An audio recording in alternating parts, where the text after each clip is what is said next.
So Ted Bundy's got a reputation for being one of the smartest killers in history. But I want to break down why he was actually pretty dumb, and then I'm going to give him some constructive criticism on what he could have done better. He was handsome and charming, I'll give him that.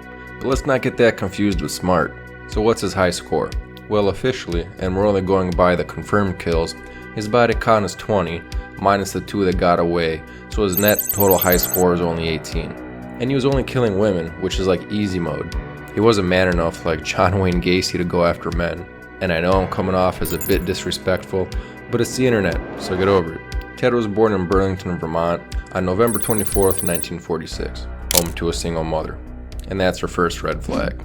Eleanor, his mom, thought about placing him for adoption, but her dad, Sam Cole, eventually persuaded her to reconsider. Johnny Bundy, Ted's stepfather, and his mom eventually married and had 3 kids together. After adopting Ted, Ted acquired his stepfather's last name. And I know in today's America it sounds pretty normal to not grow up in a nuclear family unit because we've been brainwashed by shows like the Brady Bunch. But back in the 40s, when Ted was born, that was actually really abnormal.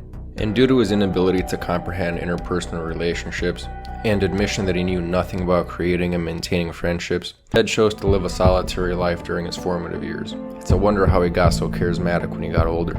Ted Bundy didn't seem like a typical serial killer, if there is such a thing. Bundy, handsome, quote-unquote smart, and charming, became a rising star in Washington state politics while pursuing a bachelor's degree in psychology and starting law school. It was a package that seemed to make him quite attractive to the women he knew. He used his high level of attractiveness to capture the interests of his victims and gain their trust.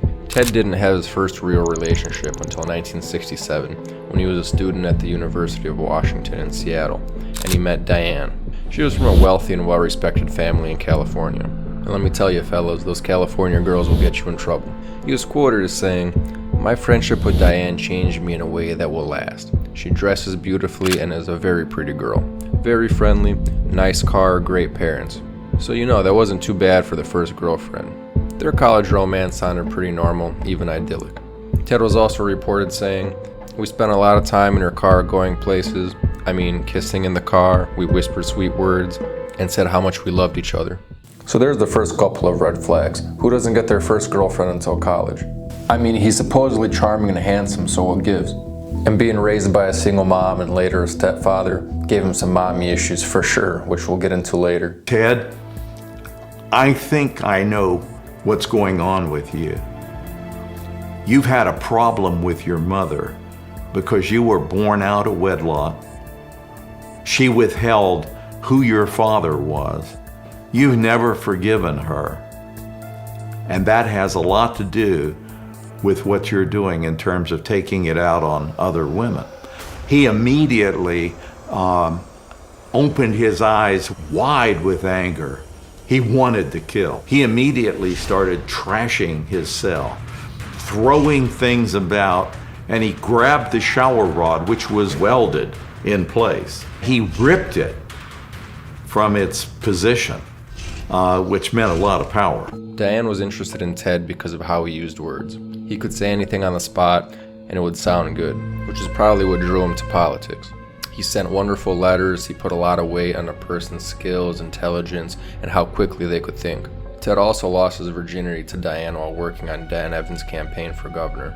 Diane said that at the beginning of their relationship they often slept in the same bed but didn't have sex.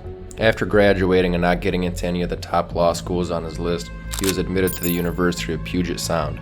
Eventually their relationship fell apart because Diane's high social status made the aspiring lawyer feel insecure. In 1971, Ted worked in Seattle at the Suicide Hotline Crisis Center, which is just hilarious to me. Like on one hand, he's keeping people from killing themselves, and then on the other hand, he's killing them. I don't know, it just seems a little counterproductive to me. If he wanted people to die, he could have just not been a serial killer and also not worked at the suicide hotline, and the net result would have been the same. There, he worked with a well-known crime author, Ann Rule. Ted typically preyed on young, attractive women with middle-parted dark hair. He would approach potential victims while acting injured, usually in a cast or an arm sling, and then he would ask them to assist him in carrying, books or packages. He would take them to a remote location, and he would kill them while they were alone by hitting them in the head with something hard like a crowbar, putting their bodies in his car, strangling them until they were unconscious, and raping them. Then, in wooded areas, often Taylor Mountain in Washington State, where several of his victims were discovered, he would abandon the naked body. He probably could have gotten away a lot longer if he picked girls that nobody cared about, like prostitutes, instead of picking like prime-time college girls. Like, people are gonna notice, dude, you're gonna get caught. Or just go after 30-year-old women. Nobody's gonna notice or care if they go missing. Hey, why can't 30-year-old women play hide and seek? Because nobody will look for them. Unlike other serial killers, he did not target prostitutes, which are easy victims. He targeted young, attractive, intelligent, often beautiful and successful women. Bundy's first known murder happened in 1974, but he's thought to have killed people before that. Anne Marie Burr, a little girl of 8 years old, went missing from her Tacoma home late in the middle of the night on August 31st, 1961. This could have been one of Bundy's victims. Ted, who was 14 at the time, lived a few miles away from the Burr home. It's possible that he'd been watching people's homes that night and saw a chance to be violent that he couldn't pass up. At the Burr home, there were only a few clues, like an open window, a footprint, and a front door that wasn't locked. When Anne Marie went missing, both her parents and her sister were at the residence. This kind of points to the fact that the daughter might have been acquainted with the person that abducted her, because there were really no signs of struggle. This is similar to how several of Bundy's known victims were stolen while others were in the area, because Ted gained a certain level of trust with them.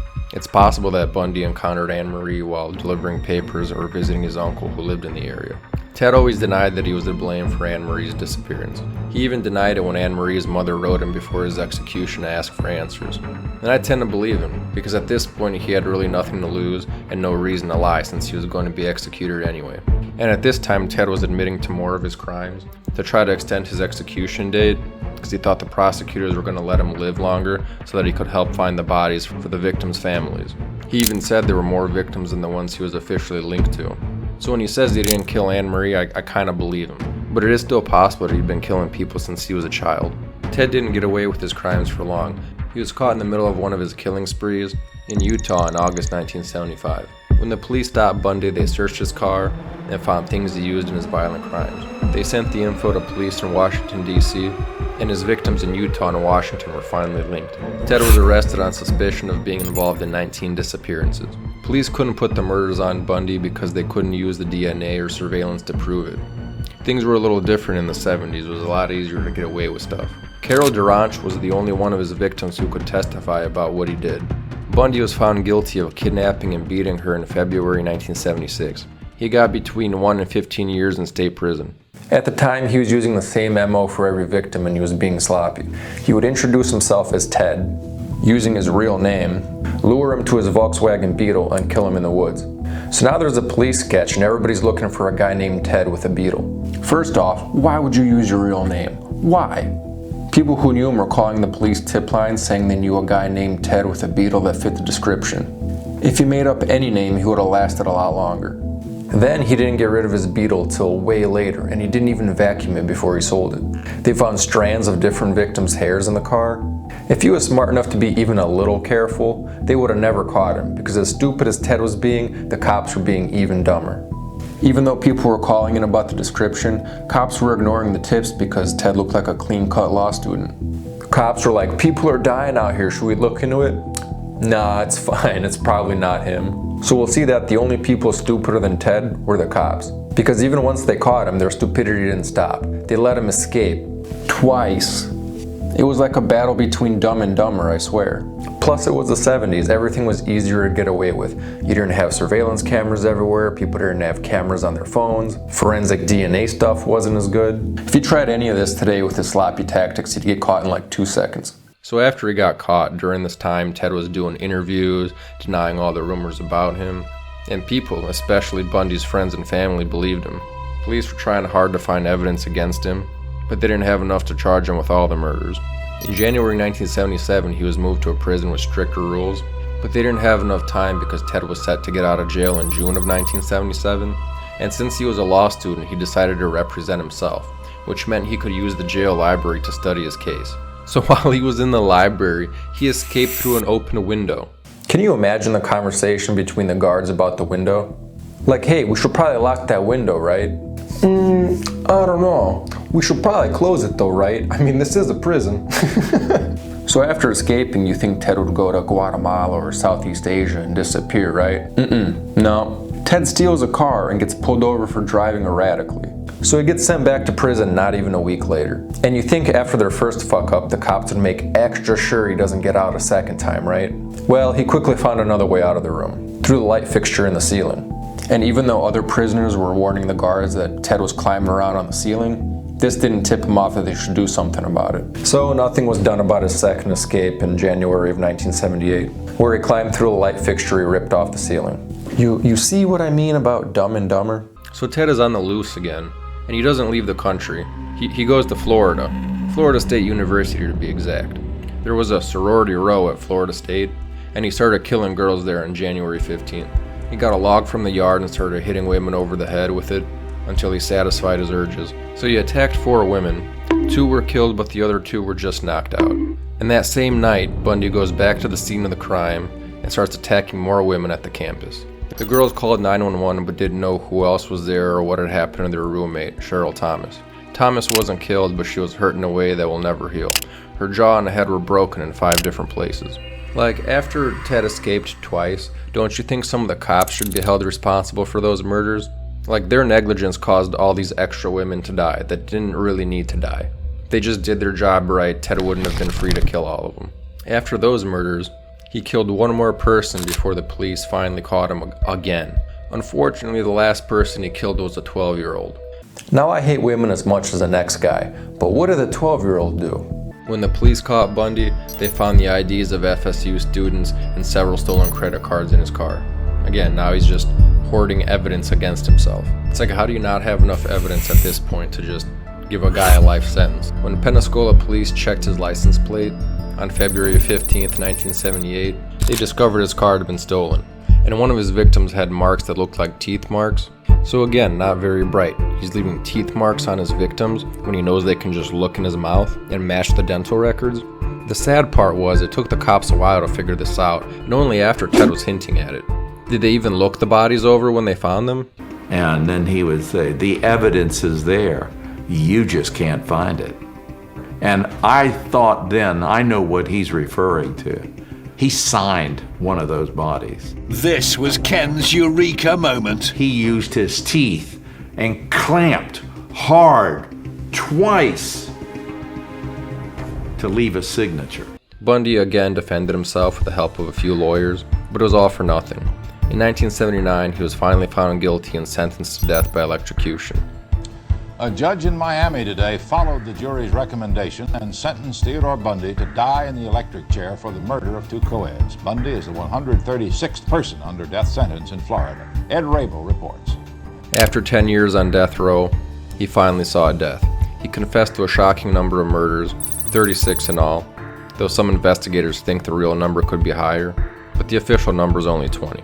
He was put to death at Florida State Prison in Stark, Florida on January 24th, 1989. Many people in the crowd cheered and drank champagne to celebrate his death. After his death warrant was read, Bundy admitted to his crimes and died in the electric chair. Before he was killed, his last words were, "Please give my love to my family and friends."